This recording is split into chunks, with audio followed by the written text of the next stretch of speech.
Hello, this is Witch Nikki, and today is Monday, and it's the 30th of October, and tomorrow is the 31st. It's Halloween, or as I like to call it, Samhain, Dia de los Muertos.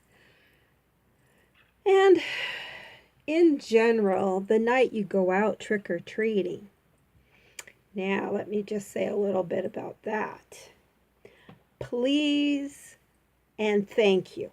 Those are the magic words. You're going up to somebody's house.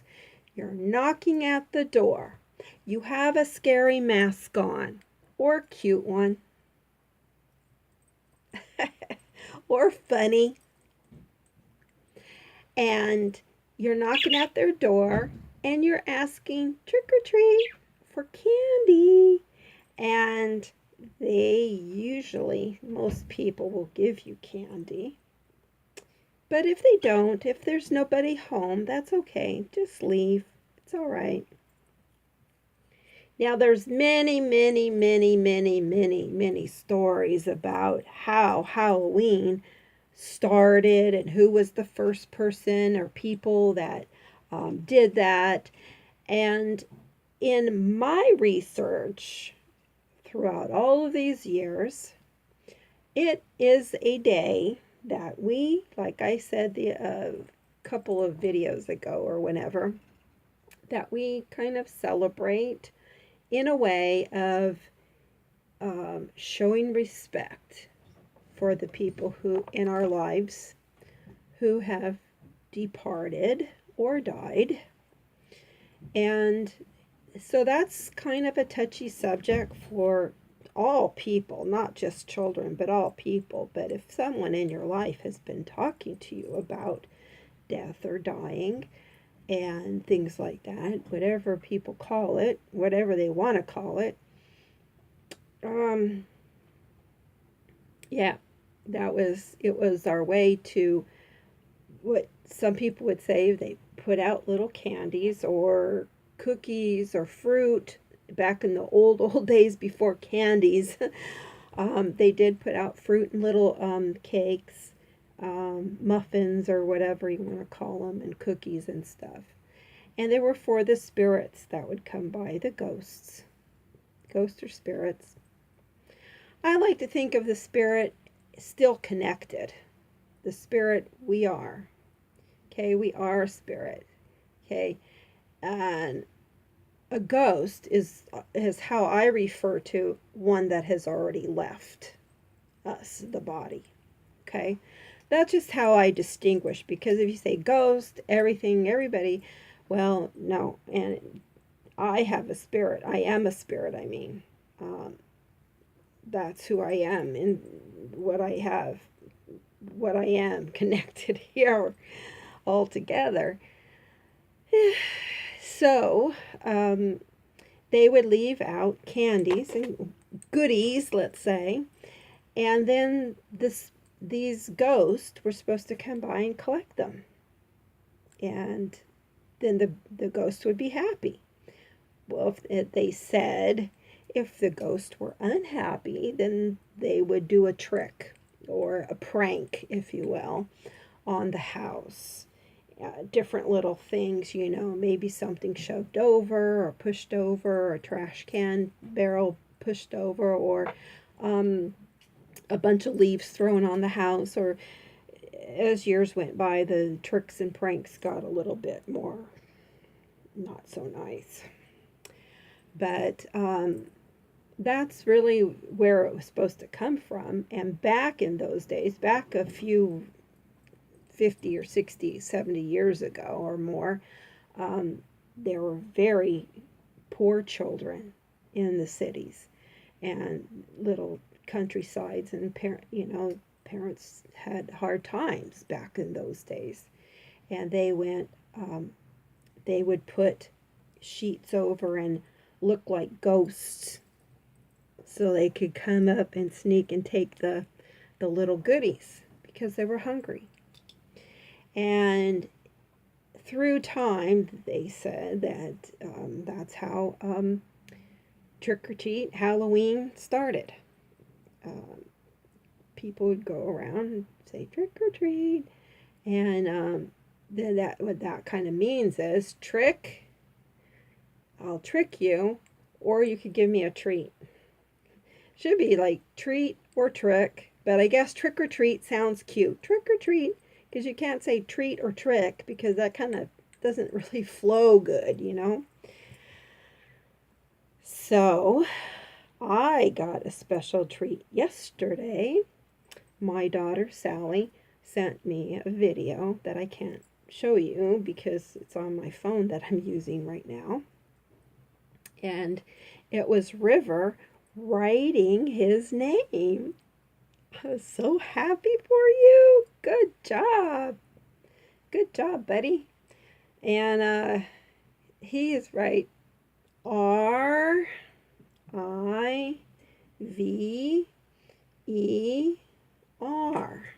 River. And he did a good job. He's 3. So it's time that he wants to do that because he probably sees other people writing stuff. And maybe he saw me writing some stuff and maybe he wants to start doing it. He saw other people and other kids doing it. And that's how you learn when you want to start doing stuff. Somebody teaches you how to do it. And that's good. Honestly, very good. So I'd like to say hellos to Aiden, Kaylee, Kennedy, Jordan, Rihanna, River, Ginger, Kayleen, and Julia. And so far, that's my list. Now, it had been mentioned to me that somebody said that I try to get together some merch. Now, I don't really know how to go about doing that, but I have been telling you that I was thinking about reading my book to you. And I was also thinking if I did that, then I would like to have a way that you could write, like request me. You could purchase the book from here somewhere and see if you would like to have it with my signature and a little note or message from me. That's the first little thing that I've come up with, but I haven't really figured out how to do that because right now, against well, it's not really against my will. I mean, it's been since 2013, my book is being sold from Amazon. And you can go there and you can purchase one. But it won't have my signature in it because they have it somewhere in their stock rooms and stuff, and it doesn't have my signature. So in order to do this, I would have to somehow get the book from Amazon, send it here to me, and I would sign it and then send it to whoever wanted it. But that would have to be on a need be, or when you request it, then you could pay me through PayPal, and I would order it through Amazon, have it here, sign it, send it out to you. And I would send it to you, and it would come straight from me. And who knows, I might put some other little thing. Maybe I'll make a little bookmarker for you or something fun like that in there as a little incentive for people to start reading. That's all I really want. I do want my book to sell, of course, but I want it to be read. And I've even been having a little trouble getting our local library to put it on their shelves. And it doesn't really cost that much. But I just can't go out and buy one for everybody. That's kind of hard for me to do. So that's what I was thinking of doing, but I really haven't decided yet if I was going to do that or not. Just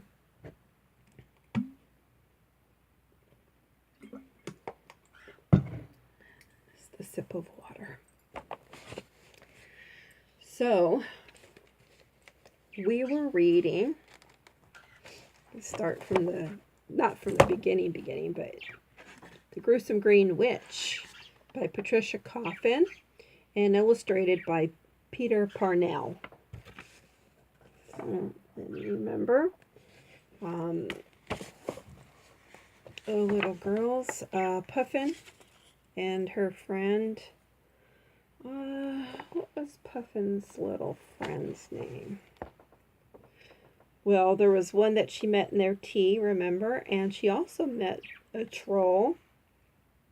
And she had another.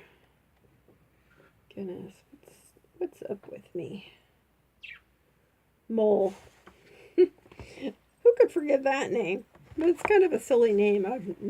I mean, sure, if she, if that was her name, I guess that would be a cute little name, I guess. Mole's kind of a cute little animal. Or it could be a little mole that you have on your, see this here? That little mark right there, that's a mole. Some moles are okay, and some moles have to be removed. And I've had a few removed, but we won't get into that.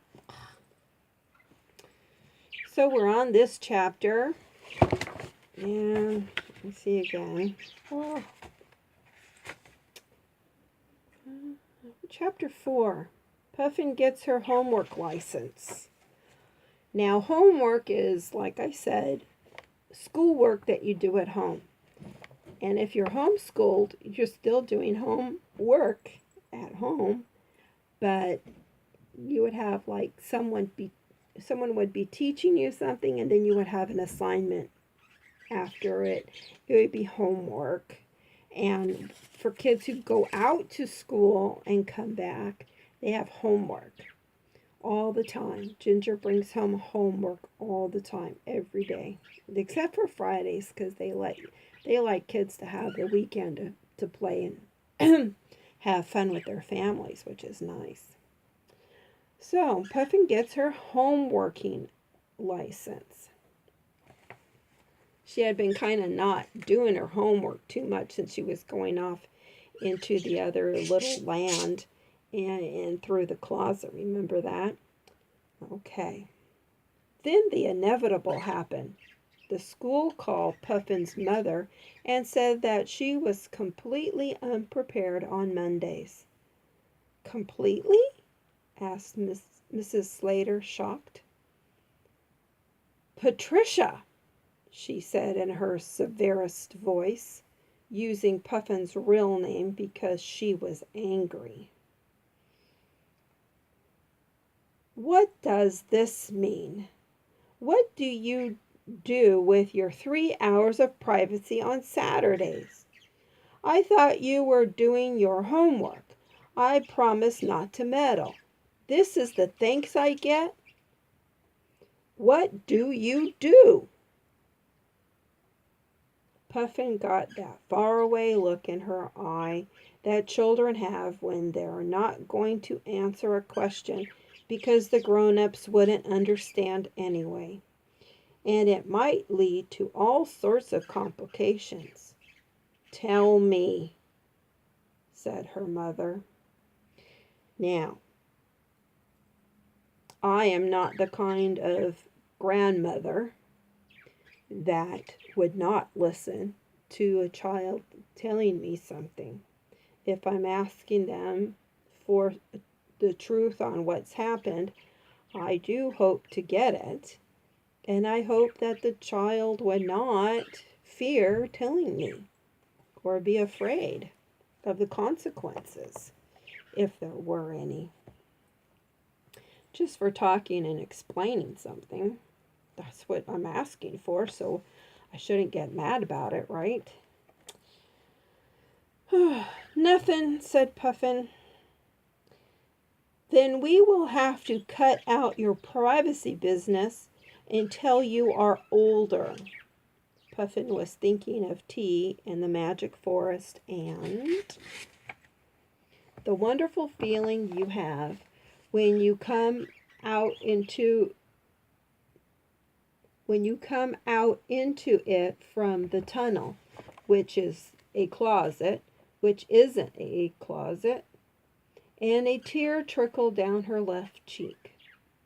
Her mother saw it, and her heart hurt, and she said, "Now, Puffin, I'm sure you don't mean to be naughty or stupid." Who calls their children stupid? Well, I have to remember that this book was written in the 60s, and things were a lot different back then. So, if there are some things that happen in this book, I'll be speaking about it, believe me, especially if I don't like it very much. But anyways, this is how this book was written a long time ago.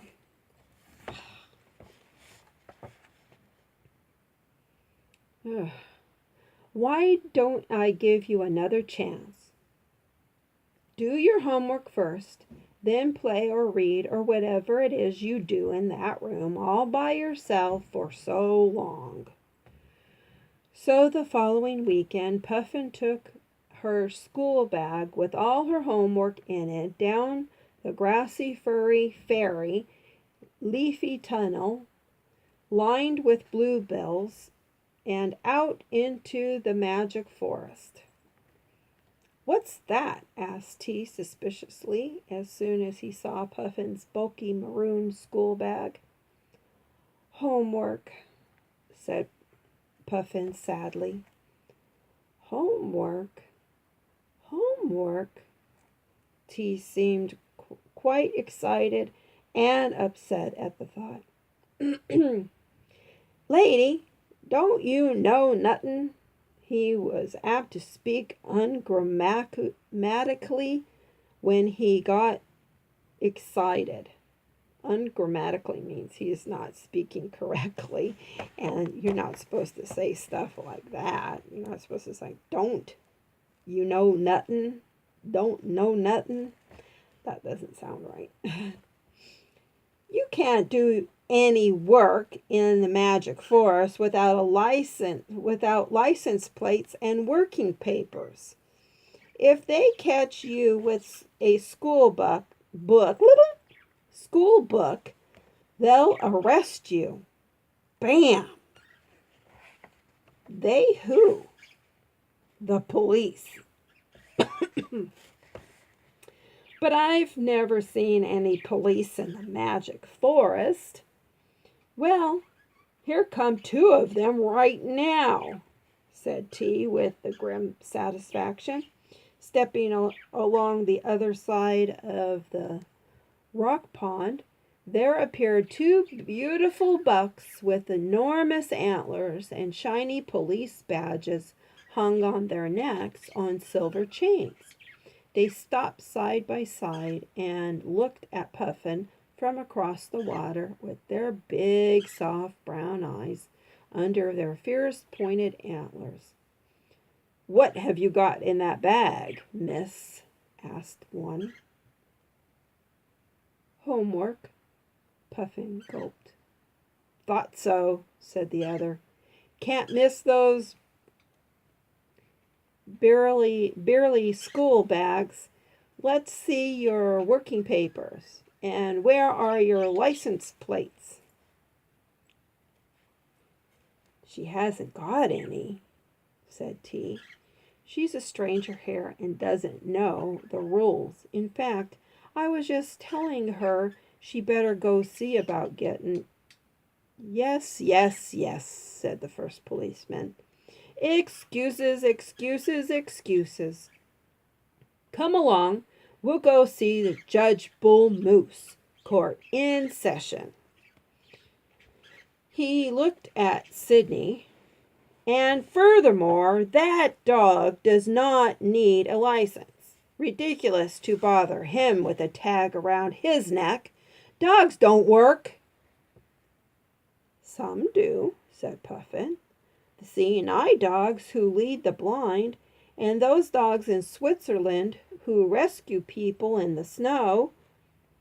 "Well, if they insist on working, as you seem to be going to do, then they will all have to get a license. Yes? But this dog doesn't look like a worker to me, more like a pleasure hound. Let's go, said the other police buck, and he motioned Puffin to get on his back.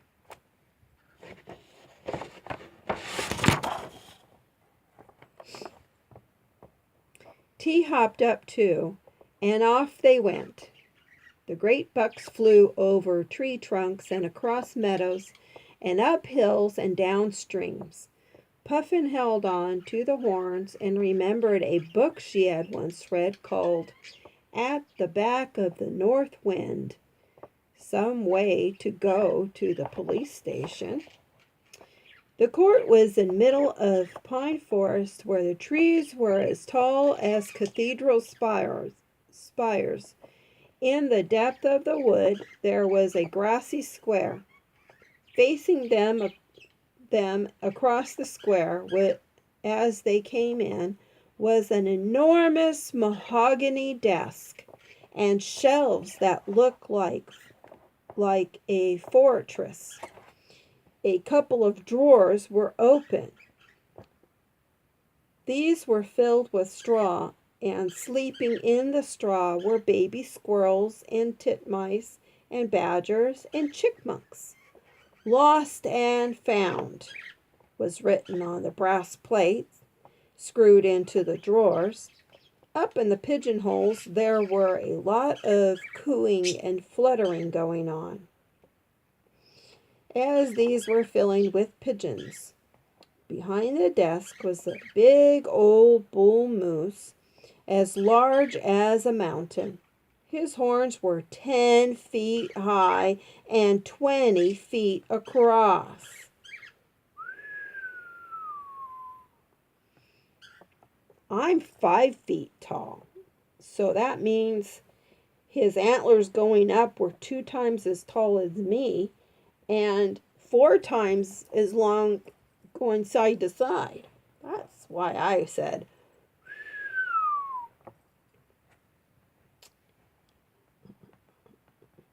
He had on a voluminous black robe and some old-fashioned pince-nez glasses. That's the kind of glasses that kind of just pinch right on your nose. And, the kind that pinch onto your nose and have a black ribbon hanging down around your neck, so if they fall off, they won't crash to the ground. Judge Bull Moose's glasses were the size of dinner plates and just as thick.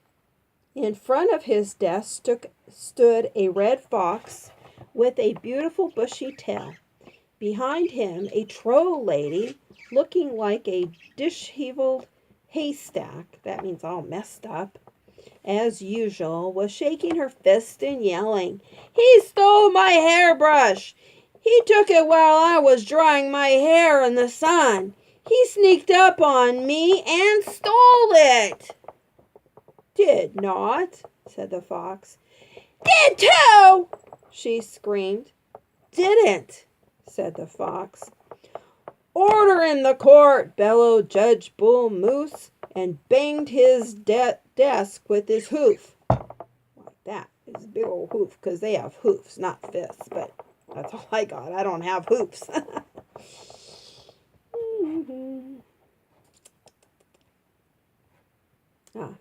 Lying on the desk in front of him was a lovely silver-backed hairbrush.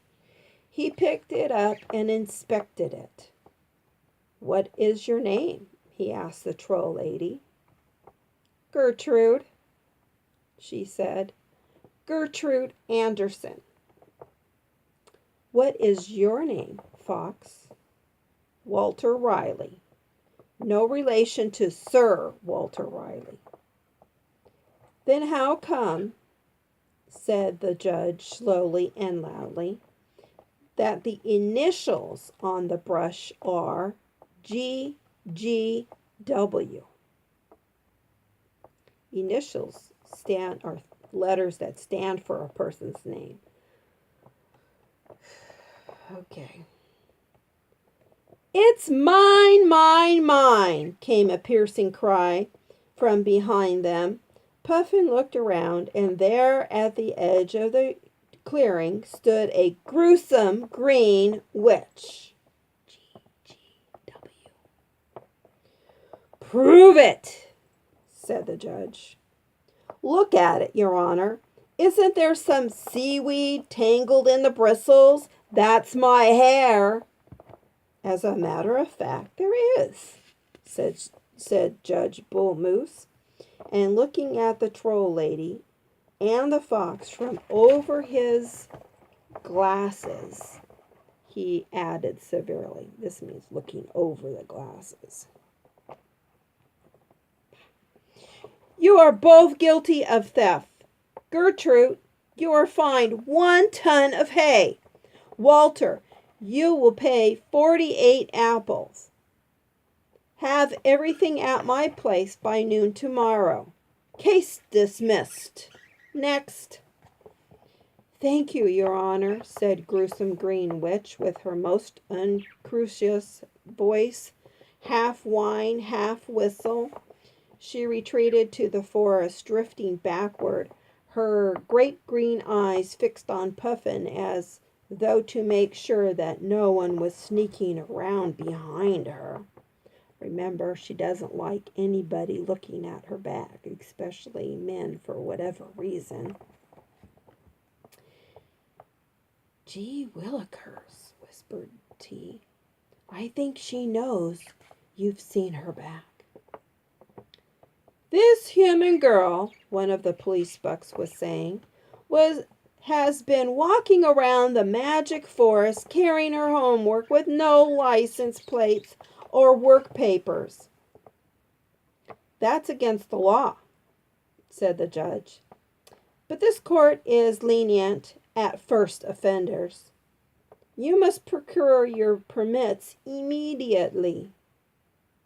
"I haven't any money with me," said Puffin in a small voice. "Money?" said the judge. "We don't use money here. We trade in the magic forest. The most useful thing you could do for me today would take some of these orphans off my hands. In exchange for your license plates and your working papers, you will take care and bring up to the best of your ability 2 baby chipmunks. Case settled." He banged his hoof on the desk again. I'm going to show you this picture, and I hope that you can see it because it's really awesome about how big that bull moose judge is. Did you see how big the desk is? With all the little pigeonholes are the little parts of it that are not like drawers. They're just little boxes or cubby holes type things. See that?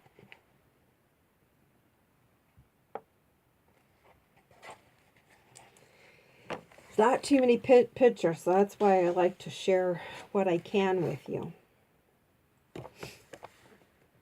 A fat old lady beaver hurried forward. She wore a large red and white checkered apron which had "Matron" written across the front.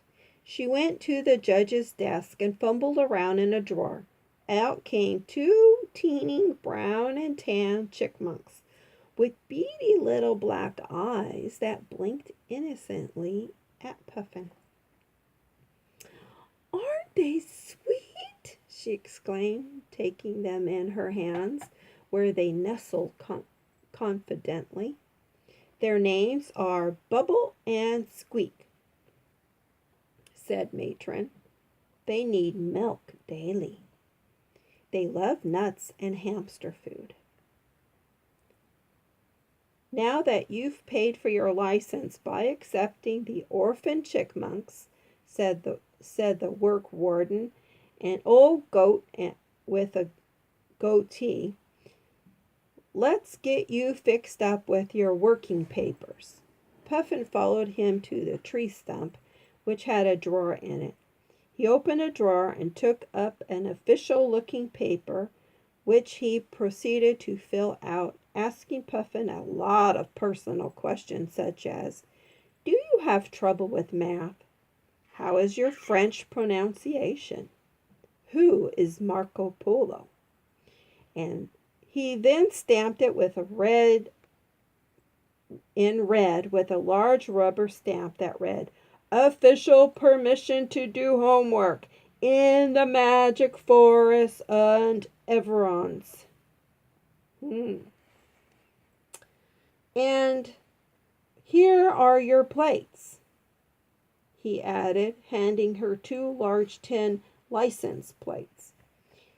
They were dark green with yellow numbers, X, Y, Z, 1, 2, 3, IOU, and the year. "One in the front and one in the back, please," he said, and hung them around Puffin's neck with a long green and yellow string. She felt sort of silly, clanking along next to T, but no sooner were they out of sight of Judge Bull Moose and his court than T said, "Let's hurry or Merlin will grab you and put you to work." But it was too late. Standing in the middle of the path was Merlin the magician himself. No mistaking him with his long, I was going to say his beard, because Merlin, I think, does have a beard, but anyways, Merlin, no mistaking him in his long, dark blue velvet robe. Yes, that's true, he does have a velvet robe, with his pointed hat and his Methysalian eyebrows. "This is Puffin Slater, master," said T, minding his manners.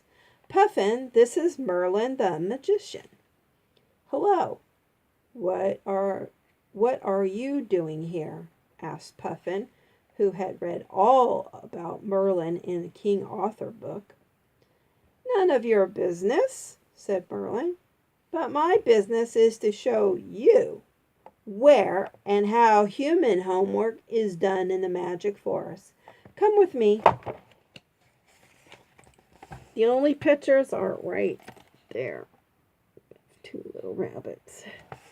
And then you could see right there where it says the license plate.